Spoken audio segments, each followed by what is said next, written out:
ഒരിക്കലും പ്രതീക്ഷിച്ചിട്ടില്ല. നമ്മൾ നാഷണൽ അവാർഡൊന്നും പ്രതീക്ഷിച്ചിട്ടേ ഇല്ല. പക്ഷെ അതിന്റെ കഥ വന്ന് സഞ്ജു പറഞ്ഞപ്പോഴ് ജയറാമിന്റെ അടുത്ത് കാറിൽ വെച്ചിട്ടാണ് കഥ പറയുന്നത്. അപ്പോൾ ജയറാം ഉടനെ എന്നെ കാറ് നിർത്തിയിട്ട് എന്നെ വിളിച്ചു. അവർ പറഞ്ഞു, കണ്ണന് ചെയ്യാവുന്ന ഈ പ്രായത്തിൽ ചെയ്യാവുന്നതിൽ ഇതിന്റെ അപ്പുറത്തേക്ക് ഒരു ക്യാരക്ടർ ഉണ്ടാവില്ല. അപ്പൊ ഞാൻ ഭയങ്കര സ്ട്രിക്റ്റ് ആയിരുന്നു. കാരണം ഇവരുടെ പഠിത്തം എല്ലാം ഭയങ്കരമായിട്ട് ഉഴക്കുന്നു. അപ്പൊ ഈ ഒരു സമയത്ത് പഠിക്കുന്ന സമയത്ത് നമുക്ക് ഡിസ്ട്രാക്ഷൻ കൊടുക്കണ്ടല്ലോ വിചാരിച്ചു. അപ്പൊ എൻ്റെ അടുത്ത് പറഞ്ഞല്ല, അത് ചെയ്യുകയാണെങ്കിൽ കണ്ണന് ചെയ്യാവുന്ന ഏറ്റവും നല്ലൊരു ക്യാരക്ടറാണ്. ഇനി ഈ ഒരു പ്രായത്തിൽ ഇതിന് മേലൊരു ക്യാരക്ടർ കിട്ടാൻ പോകും.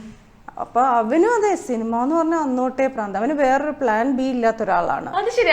അന്നേ അതെ, അത്രയും ചെറിയ കുട്ടിക്ക് അത്രയും ചെറിയ സിനിമയാണ് അവന്റെ ലൈഫ്. അപ്പൊ അതിനകത്തൊക്കെ കൊണ്ടുപോയി ഇത്രയും കുഞ്ഞാളെ അഭിനയിപ്പിക്കാനായിട്ട് കുറച്ച് പാടായിരിക്കില്ലേ? അതോ പറഞ്ഞു കൊടുക്കുന്നത് പെട്ടെന്ന്? അല്ല, അത് പെട്ടെന്ന് ക്യാച്ച് ചെയ്തെന്ന് തോന്നുന്നു. സത്യേട്ടനാണല്ലോ ആദ്യം കൊണ്ടുവരുന്നത് കൊച്ചു കൊച്ചു സന്തോഷങ്ങൾക്ക്. സത്യേട്ടൻ പറയും പെട്ടെന്ന് പറഞ്ഞു കൊടുത്തത് അങ്ങനെ അവൻ ചെയ്യുന്നുണ്ടെന്ന് പറയും. ഈ എന്റെ വീടപ്പൂന്റെ കണ്ട് ഞാൻ എത്ര കരഞ്ഞിട്ടുണ്ടത് എനിക്ക് തന്നെ അറിയോ. എനിക്ക് തലവേദനയായിട്ട് ലാസ്റ്റ് ഇഞ്ചക്ഷൻ ഒക്കെ എടുത്തിട്ടാ തലവേദന പോയത് ഈ പടം കണ്ടിട്ട്. അതെ, ഇപ്പൊ ആ സിനിമ ഞാൻ കാണാറില്ല ഇപ്പം. ആണല്ലേ?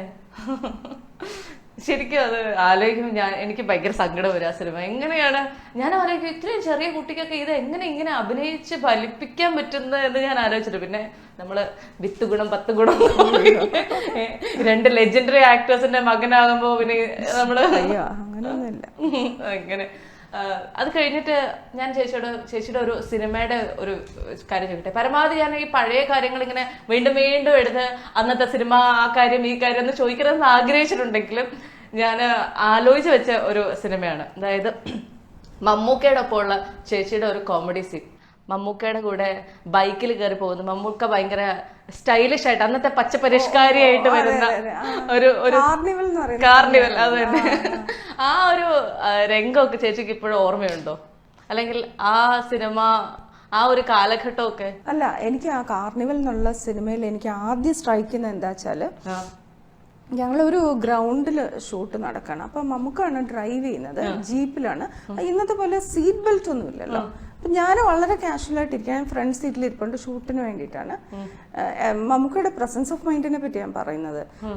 എന്തോ ഒരു ആവശ്യത്തിന് സഡൻ ബ്രേക്ക് ഇട്ടു. അപ്പൊ നമുക്ക് ആദ്യം ആലോചിച്ചിരിക്കുന്നത് ഞാനിങ്ങനെ വളരെ കാഷ്വലായിട്ട് ഇങ്ങനെ ഇരിക്കുകയാണ്. അപ്പൊ എന്തായാലും ഞാൻ എവിടെയെങ്കിലും പോയി ഇടിക്കും.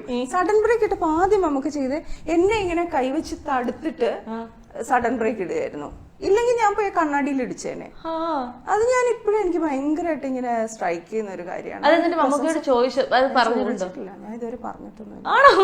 അതിങ്ങനെ എന്റെ മനസ്സിന്റെ ബാക്ക്ഗ്രൗണ്ടിൽ ഇങ്ങനെ കിടന്നുകൊണ്ടേയിരിക്കും. മമ്മൂക്ക ഇപ്പൊ ആലോചിക്കണ്ടാവോ അന്ന് ഞാൻ